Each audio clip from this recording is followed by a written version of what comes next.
I'm going to get started now in lieu of knowing when to start, since we're running half an hour late or so. And I have no idea how long this talk will take, because last time I gave a talk, I had timed it at 40 minutes, and then I blew through it in like 32 minutes. So apparently I speak very quickly. This picture has nothing to do with anything in this talk. I just love it because it's like the most complicated marble diagram in RxJava and looks really intimidating. And took me a long time to understand. Anyway, so welcome. So this talk is about common mistakes you make in RxJava. Pretty much everything I'm talking about in this presentation are mistakes that I've personally made. So you can all join along with me in the mistakes of my past. And this is kind of aimed towards beginner to experienced. If you've never worked with RxJava before, this will be a little confusing because I'm not going to go over the basics. I'm not going to go over like the core observer pattern here. I think someone's doing that tomorrow at 3:30, so you should go to that and then take a time machine back to now, and then this presentation might make more sense. So before we begin, though, I wanted to go over Lambda Notation because I'm pretty sure most people haven't used Lambda Notation yet on Android, since you have to install RetroLambda at the moment, or as of a week ago, use the nCompilation Jack tools. So for those who don't know how Lambda Notation works, the reason I want to use it in this presentation is because normally you get a lot of this sort of Func1 declarations in RxJava, and this takes up 5 lines of code. So if I want to show any amount of code that like has 3 or 4 RxJava operators, I end up with like 20 to 30 lines of code, and it's really hard to read. So that there is actually equivalent of this. So in the parentheses, I'm kind of showing what the input of this interface is. So it's the same input and then returning a value below. But we can actually do a little better than this. And this is the form that I'm going to be using most of the time, where Java's type inference can actually figure out that S is supposed to be a string. And if it's just a single line that returns a value, I don't need any of that return or curly bracket stuff either. And for those who do know Lambda Notation, I understand that there are some parts of the code that I'm going to be showing that could be using some really cool things like method references, but I'm not going to spring that on people who've never used Lambdas before. So let's start with just the overall view of what the stream is, because this is a mistake that I've seen very beginner people run into before, which is you might look at these two these two setups, and they do ostensibly the same thing. It emits hello, and then map transforms that into the length, and then I print out the length. But there's a key difference between the two examples here, which is that the top one kind of just mutates the observable, and the bottom one changed the calls together. And the main difference between these two, if you run them, is that the top one doesn't work at all. And the reason it doesn't work at all is because observable doesn't work that way. Observable is not something that you continually mutate. What happens is each time you call it, it returns a new version of observable that you then operate on. So to kind of unchain things for a second, you can look at it in terms of like you have this step 1 variable, which then when I call map turns into a different observable, which then returns an integer, and then from that I call subscribe on it. Another way to look at it is that it's really a stream of operators, starting at just, going down to the map, finally down to the subscribe. And in terms of terminology, it's nice to know what upstream and downstream mean, because people will refer to this every once in a while in terms of RxJava. So from the perspective of, say, like the map operator here, upstream is anything above it. So upstream of map is the just call, and downstream is the opposite. Downstream of map is subscribe.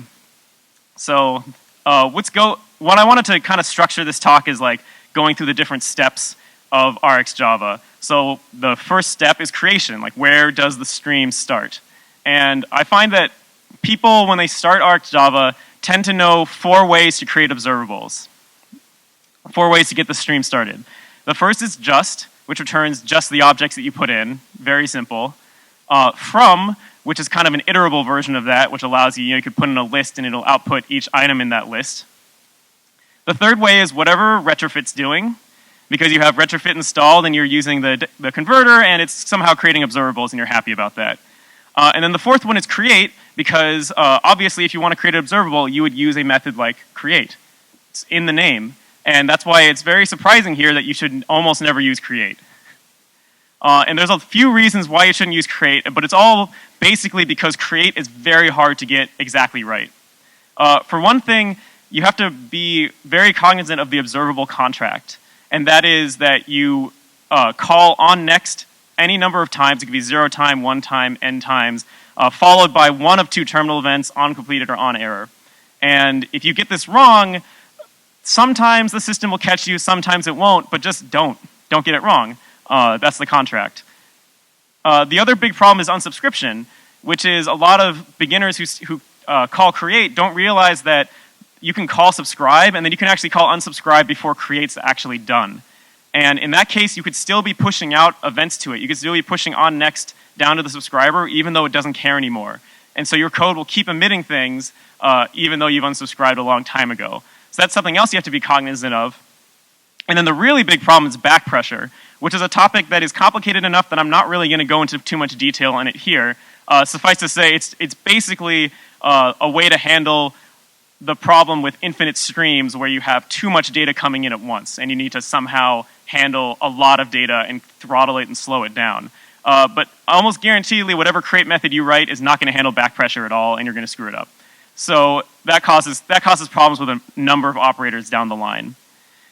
And the really frustrating thing here is that there's a lot of really great alternatives here besides create. And so let's take a look at this little simple example. I have a class, and inside of it is some string, and I want to write a value observable. And what happens with this is whenever you call subscribe on this value observable, it'll return the current value of that string. So if I use this bad method, it's 4 lines of code, even with my fancy Lambda, and it's also wrong, because it doesn't handle back pressure, it doesn't handle unsubscription. It abides by the observable contract, but that's about it. A much easier alternative to this that has the exact same effect is this from callable method. And when you have, by the way, when you have just those 2 parentheses, it means that this method has no input for the Lambda. And so I'm literally just saying observable from callable, when someone calls subscribe, run the code in that Lambda. And what the code in that Lambda does is it just returns value. And so this is 1 line of code, and it's so much simpler than create, and also it's correct. So it's like a win-win here. Another example is using defer. And the difference between defer and from callable is that from callable, you can just return a single value. So you could just return a single string, you could just return a single integer or whatever. With defer, you can return any sort of observable. But then inside of defer, you can use any of the other easy creation methods that RxJava provides. So now I can use just. And the reason I couldn't just use just out in the first place is because that would only give you the value of value at the moment I created this. Doing it this way, when I call subscribe, I get the value as it is at the moment I call subscribe, which is what I actually want to have happen. But then you can do other things with defer. You could have it return observable.from, so you could have it return multiple items, or even in some cases you could decide that you want to return an error state, so you could call observable.error and return an error statement there. So defer is great, and I use it all the time. You can also use a subject if you just want to have some sort of if you want to be observing some internal value, and in that case, you would just return the subject as an observable. That's kind of a safety measure so that no one down the line can start screwing with your subject. And when you want to set the value, call onNext on it. A side note, if you're going to use subjects, don't. Instead use RxRelay, because RxRelay is kind of like a safer version of subjects. And this was something I'll be going on about more later, but terminal events kind of suck and break your subjects, and RxRelay is not susceptible to terminal events. So you don't run into that problem with them. So I recommend using that instead of a subject. So the lessons that we have to learn about creation is basically learn your creation methods so that you can avoid having to use create. And you can resort to create. I'm not saying that create is something you should never use, but it should be your method of last resort. And you should use it when you need it, which is almost never. And for those who want, so I showed a bunch of easy alternatives. For those who want a hard alternative, there are some experimental libraries in RxJava that got released, I don't remember how many versions ago, but they're called sync on subscribe and async on subscribe. And they're more complicated ways to use create, but then it'll handle things like back pressure for you. So if you really do want to use create, I would at least look into using those methods instead of writing your own homespun solution. All right, let's move on to operators. So now that I've created my observable, what are the kind of common problems that I've run into with operators? There's I don't know, 100 operators in RxJava, so I'm not going to go over all of them, but I'm going to go over a few of the ones that I keep getting caught up on still to this day. Map versus flatMap. which is a lot of people's beginning problems in RxJava. Understanding this was like the first step to me actually liking RxJava. So I'm going to try to explain it here, although I have doubts that that anyone could explain this in 5 minutes, but I'll try. And I'll do this using marble diagrams. If you haven't seen a marble diagram before, essentially the lines represent an observable stream, and then the different items are appearing on the stream at different times, and then they run through this rectangular operator, and then at the bottom you can see what happened there. So in this case, map is one of the most simple operators out there because it just takes items of one type and does something to it. So in the example I gave at the very beginning, I was just taking a string and converting it into its length. And in this example here, I'm taking a circle and converting it into a square. So map, simple enough to understand. flatMap, I'm going to do a kind of non-standard marble diagram to try to explain this. And also, this is the marble diagram from the actual RxJava people who know how to use programs like OmniGraffle. I do not, so behold my terrible version of this with no shading or anything like that. So instead of my normal map, suppose I want to write a version of map that can return more than one value. Because the limitation with normal map is that it's one value in, one value out. But I want to return something with multiple values. And a good thing that I know of in the RxJava world that has multiple values potentially are observables. So I'm going to write this map function which says for each circle that comes in, I'm going to emit an observable that has 2 values in it. So that ends up kind of looking like this now. So for each item that comes in, I end up with an observable that comes out with 2 squares. But the problem now is I don't have a single stream. And really, like at the end of this, I want to have a single observable that I can subscribe to that gets all these squares out of it. So now there's this second step, which is the flattening part. So it takes those multiple observables and flatten them together into one stream. And that is why it's called flatMap. And so that's the basic problem that it's solving, is how do I take a single item and convert it into potentially any stream of items? And then how do I flatten those multiple streams together into one stream to observe at the end? And that's what flatMap's doing. Another way to look at it is to look at the types. And with map, you're converting one type to another type. Again, one-to-one input. And with flatMap, you're getting the same input, but the output is an observable of that other type. So it's returning anything from an error to multiple to empty. It could be any sort of stream. But I really, like I said, I don't know if I can actually explain flatMap that well, because I feel like that's the aha moment that I had after banging my head against this for about a week. So my advice is actually to try to do this exercise if you still can't understand how flatMap works, which is you should find an API with a search, like the Marvel API is an open one that has search. Trello, I guess you could use and has search. What you should do is, with retrofit, make a observable that you can send in a query and get back a list of results.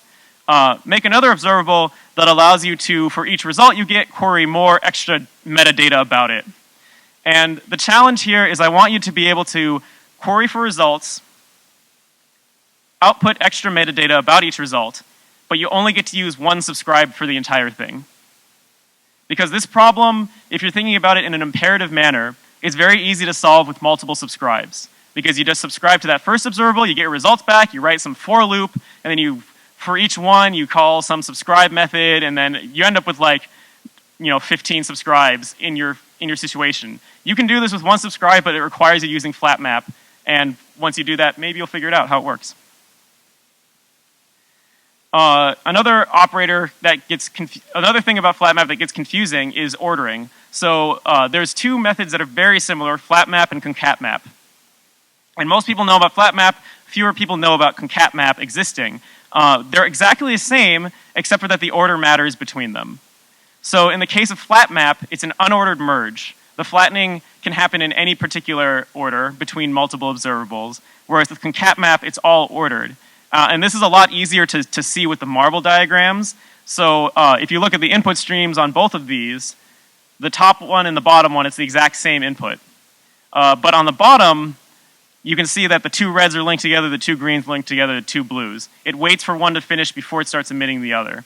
Whereas the flatMap at the top, things can get interleaved, and that may not be the behavior that you're going for. So in a lot of cases, the ordering doesn't matter, so who cares? In a lot of cases, when you use flatMap, it will be ordered just incidentally, just because you're using synchronous calls of some sort, for example. But it's worth being wary of because at some point you might use flatMap, and if you actually care about the order, it could screw you over. ToList, or really any of the to operators, I find, I see a lot of questions about this on Stack Overflow, which is ToList seems like a really simple operator. You're taking a bunch of items emitted from an observable and you're turning it into a single list of those items. But the most common question is, why did nothing happen? So they have, you have a list and it emits 4 items and you subscribe and you can print out all 4 items, that works all fine. Then you put ToList on it and you want to print out the single list and suddenly your subscribe gives you nothing. And this is very confusing because it's like, why did this go from emitting 4 items to no items when I use ToList? And the problem is that you're missing a terminal event because the question is, when do you convert all those items into a list? And it uses onCompleted in order to figure out that difference. So to do this in my ugly marble diagram way, here's 4 items being emitted, and it waits until it sees that vertical bar indicating the end of the stream, before it takes that and emits it down below. And in fact, you can see that the output stream is actually a little bit further in time. Like its onCompleted has to wait because it only emits once it gets the onCompleted from the source. So the problem that people run into often is that they're calling ToList on a stream like on the bottom. And onCompleted is never called, and as a result, you never get a list. And the bottom one not only does it not emit the list, it never emits anything. And this is extremely confusing to a lot of beginners. So it's worth being wary that some operators pay attention to terminal events in order to determine their behavior. Another thing that people often want to do with ToList is to process lists of lists. So if I have an observable that is emitting lists of strings, a common problem that I might have is, okay, I want to take this list, each list might have 2 items in it, I want to decompose that into individual items, map every single one of those items, and then recompose it into the list. So in other words, I'm taking every item in each list and transforming it, but I want to keep the actual structure of the lists. And a cool trick that you can use for this is using observable.flatMap and then using observable.from. Because essentially you're saying, okay, take this list of string, and then I want to return it, use this from to return every item in it. And then map every item, and then you call ToList. But the problem with this example here is that what you get is a single list of all of the items in all of the lists. And that might be fine for you, but if you want to keep the structure of things, what you really need is the code below, where instead of calling flatMap and then calling map after the flatMap, what you're doing is you're calling flatMap and then all of the logic of splitting up the list, mapping it, and then recombining it into a single list happens within the flatMap. And so the end result of this will be n lists, where it's the same number of lists that came in. So another thing that is fairly unintuitive that people run into. Take one versus first. This has mostly confused me because I wondered, why did first exist when take one existed? Because what take does, it says, okay, first stream gives me the first n items, and then I don't care about any of the rest of them. Whereas first says, just give me the first item. So it's like, well, why would you even have first in this case? It turns out it plays a pretty cool role. And the role that it plays is in what happens when there aren't any items. So in the case of take one, it emits once or not at all. So if I have this observable that's empty, and what empty does is it just emits nothing and calls onCompleted, and call take one, this is all fine. It all happens is it just emits nothing. First, by comparison, emits once or it crashes your app. And this is very much so on purpose. So in the same code, you can have this crash. And this makes that first a kind of cool little validation for your code, because if you are really expecting one item to come out and nothing does, you kind of want your app to crash. And so that's where first becomes useful. Cache versus replay. So this becomes a problem because you've got your retrofit observables that you've created, but you want to share the results between multiple people, but you don't want to have to re-request from the network every time. You obviously want to have some sort of caching mechanism. And I think the question comes up, should I be using cache or should I be using replay? What is the difference between the two? And really, these days, the difference is that you should just never use cache. And the reason is that cache is confusing. I had a conversation online with people about this a week ago, where like people who are legitimately experts at RxJava did not understand what cache did, because it's very unintuitive what it's actually doing. So just use replay, And the reason is that you can actually get cache-like behavior by using, like replay, you can actually do this thing. So the actual difference between cache and replay is that cache, like the moment you subscribe to it, it just starts doing the network requests and everything. Replay has this sort of thing where you can choose when you're actually going to subscribe to it. But if you use AutoConnect, it has the same behavior as cache. So for one thing, you don't even need cache. You can define cache in terms of replay. But also, cache doesn't have any options. There's nothing smart you can do about it. So it caches the entire stream, whereas by comparison, replay has a whole bunch of different versions of it. You can have a replay that only replays the last item that was emitted, for example. So if you're expecting a stream, it just gives you the last one. And same with AutoConnect. You can say, I don't want to connect until at least like 5 subscribers exist. And that might be useful for your particular architecture. So it just gives you so much more flexibility and a lot less confusion if you're using replay versus using cache. So don't use it. All right, so those are the operators I'm going to go over. What happens then when you get into custom operators where you're like, okay, I've read through RxJava, I've learned all the operators, but I feel like it doesn't express what I want to do in the app. So I'm going to write my own custom operators because I know that this thing exists with Lyft.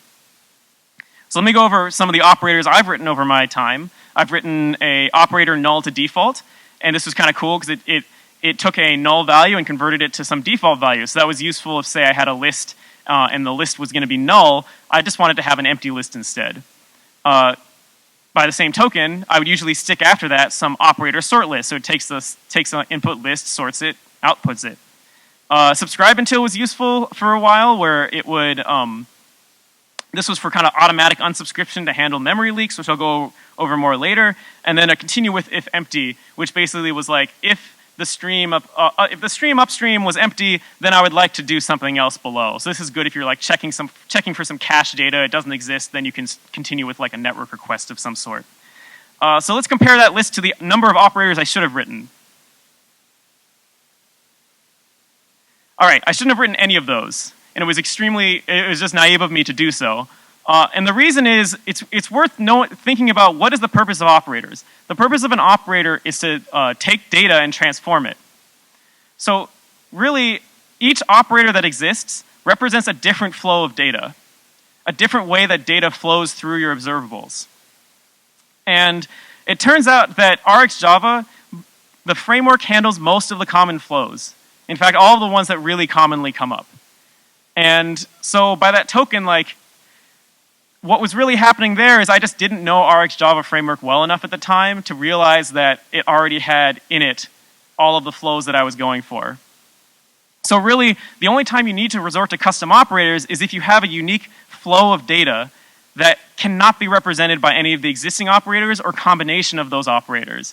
And I really challenge people to figure out if they have something that's truly unique. I've only thought of one circumstance in my entire time where a custom operator would have solved the problem better than non-custom operators. And even then, the custom operator would have only mattered if I wanted to accept arbitrary input.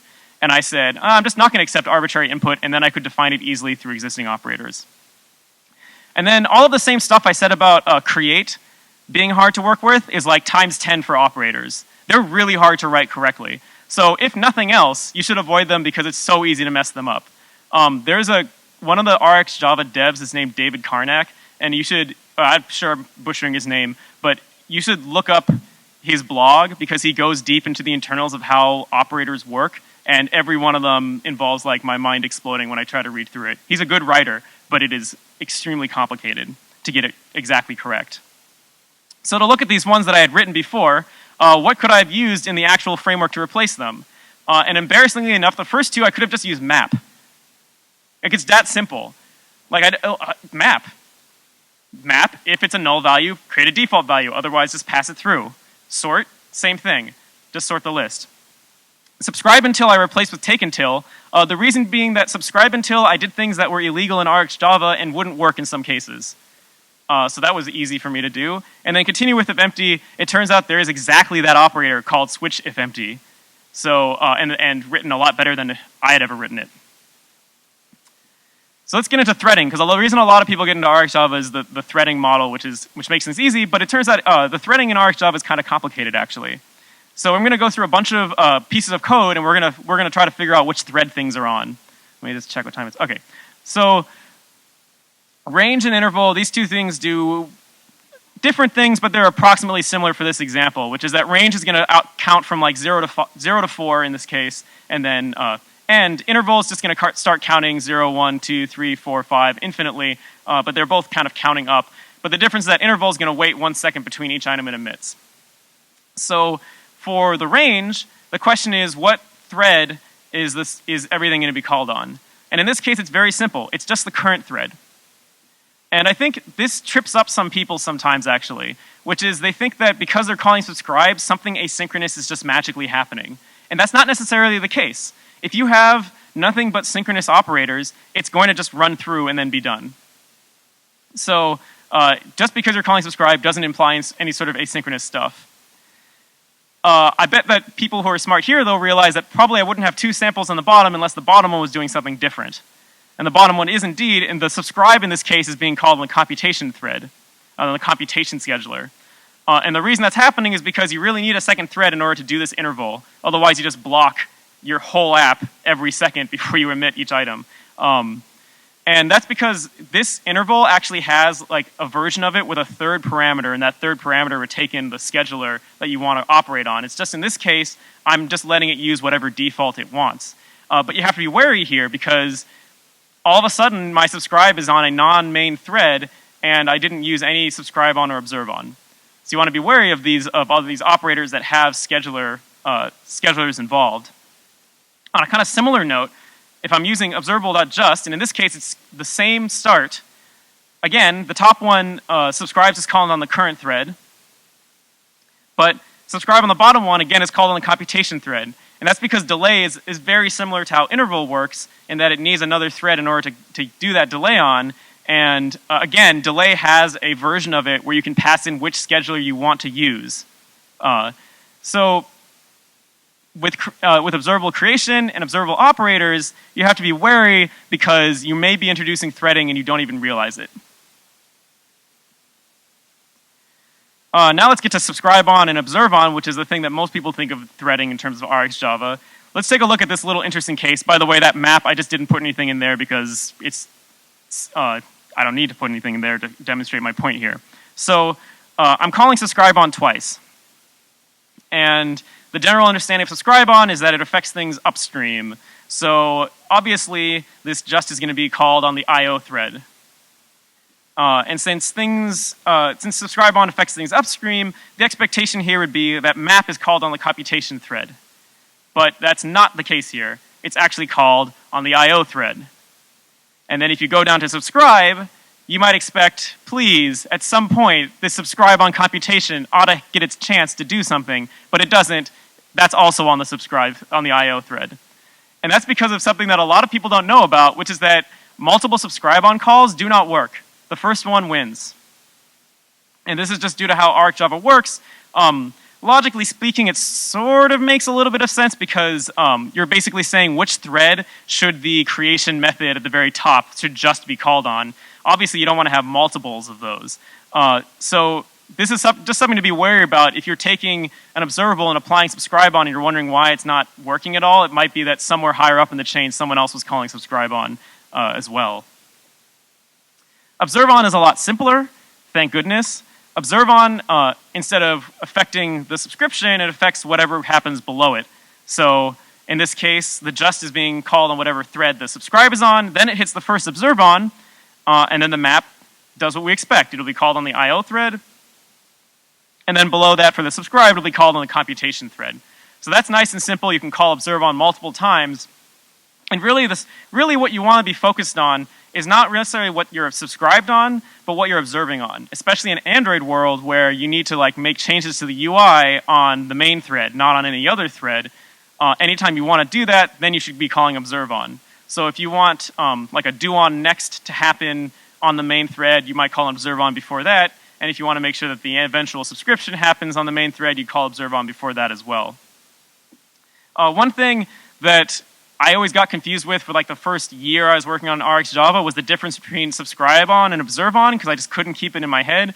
But then Kausha gave me a great example of a way to think about it, which I still love, which is thinking about it about magazines or newspapers, which is that you start out by by subscribing to a newspaper.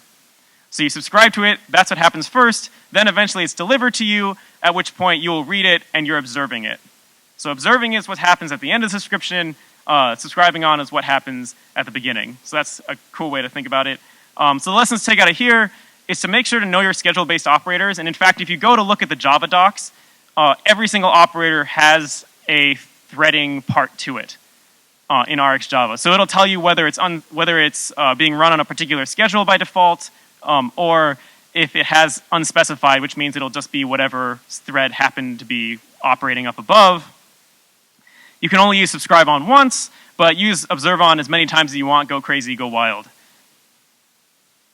Subscriptions. So a couple things about subscriptions. So once you've actually done this subscribing, there is observers and there are subscribers. They're kind of two ways that you can have a subscription to an observable. And these look very similar because you can do the same thing. I cut out all of the actual implementation, but it's going to be very similar. Where like an onNext, I call system without a print line or something like that. But there is a difference between these two. And the difference has to do with what observer is versus what subscriber is. Observer is an interface, whereas subscriber is a class. And so in fact, subscriber implements observer. But what this really means is that your observer is stateless, whereas your subscriber is very stateful.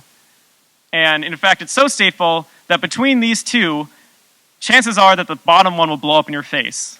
So the lesson here is do not reuse subscribers because they have a lot of state. There's occasionally there's a chance that reusing a subscriber might not blow in your face, but that's very low. So if you do want to have like a reusable observable, if you're not just using action ones for your subscriptions, you want to reuse observer. You do not want to reuse subscriber. Another big problem with subscriptions is memory leaks. And this is a common problem because you'll set up your subscription, it'll be running, and then you'll leave your activity, and it's still running for some reason, and that sucks. So subscriptions can leak. It's sufficiently complicated enough explaining why they leak that I would recommend just using Leak Canary to find them. If you really want to, you can go onto the internet and Google this and find out like all the different cases, but it's complicated enough that I didn't actually want to talk about it because I was sure I was going to mess something up. It's easier just to use Leak Canary and find out when there's a leak. But the solution is very simple, which is that you just need to make sure to unsubscribe from your subscriptions when possible. I would recommend just always unsubscribing whenever you leave an activity because that guarantees you're not going to have a leak. But, you know, you can play loose and fast and loose if you want. So whenever you call subscribe, you return the subscription, and you can call .unsubscribe. Great.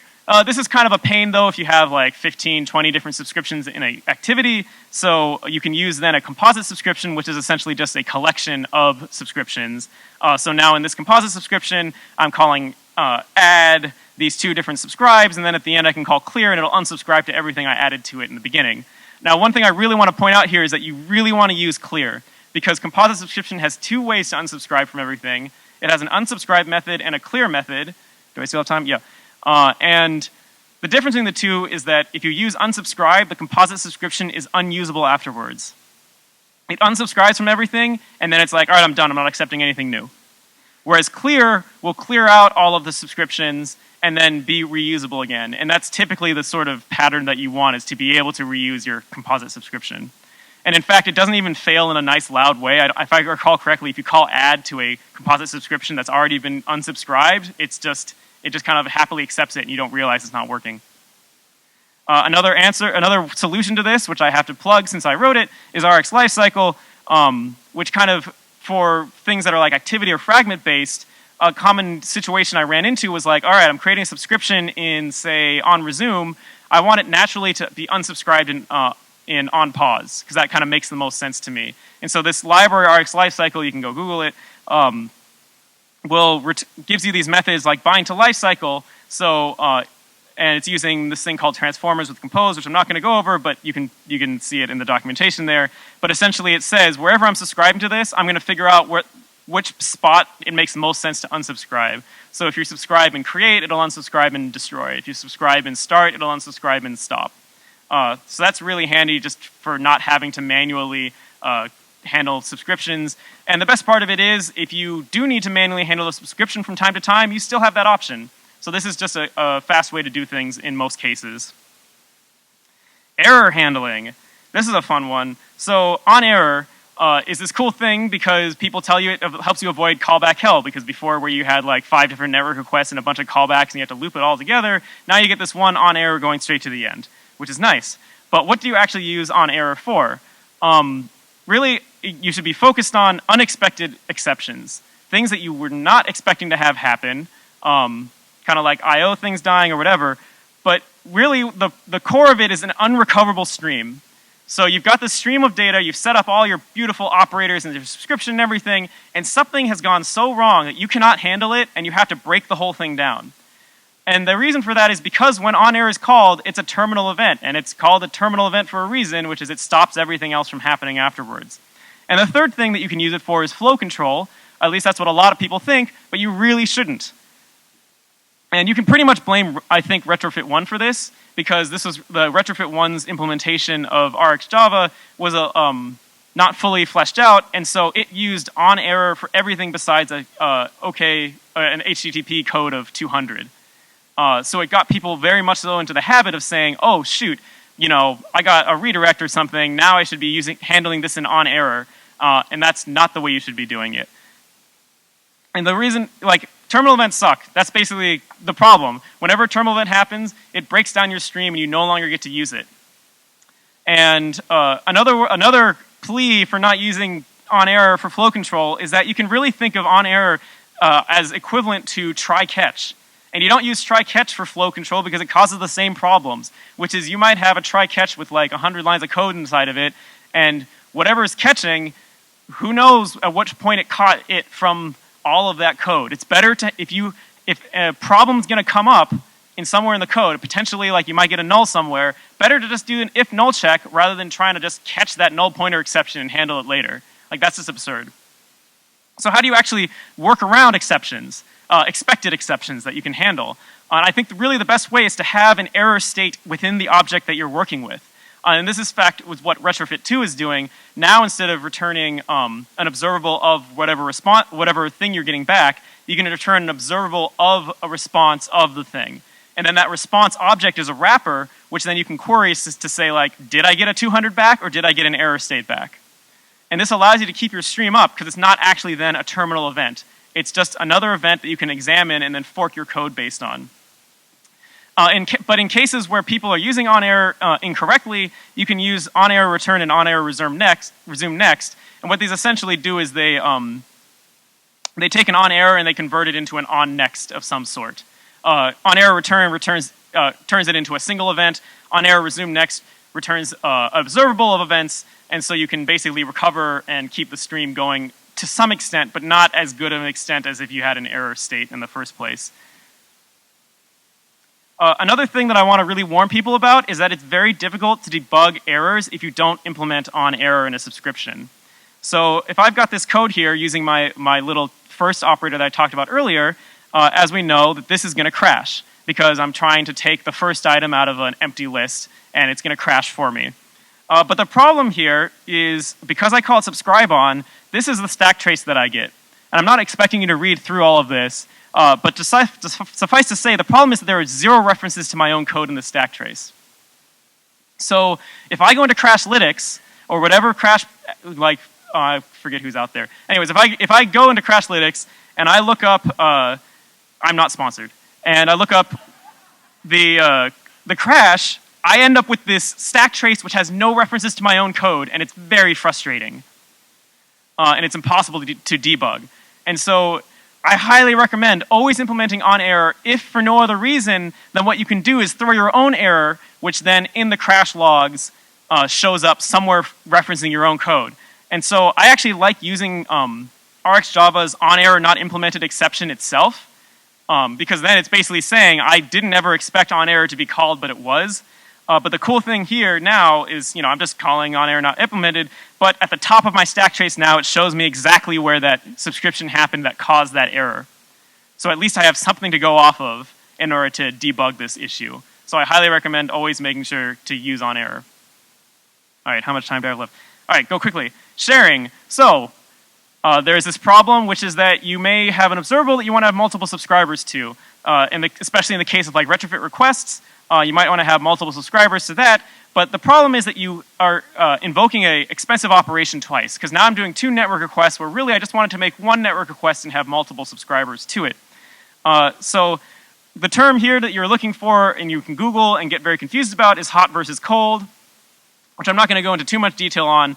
But essentially there is this idea that a hot observable, when you subscribe to it, nothing happens. It basically doesn't care the fact that you subscribed. All that's going to happen is it's going to keep spitting events to you. Whereas a cold observable, when you subscribe, then some side effects occur. So that's in the case of retrofit. When you subscribe, then it goes out and makes a network request. So when you have a cold observable but you want to share it, essentially what you want to do is convert it into a hot observable.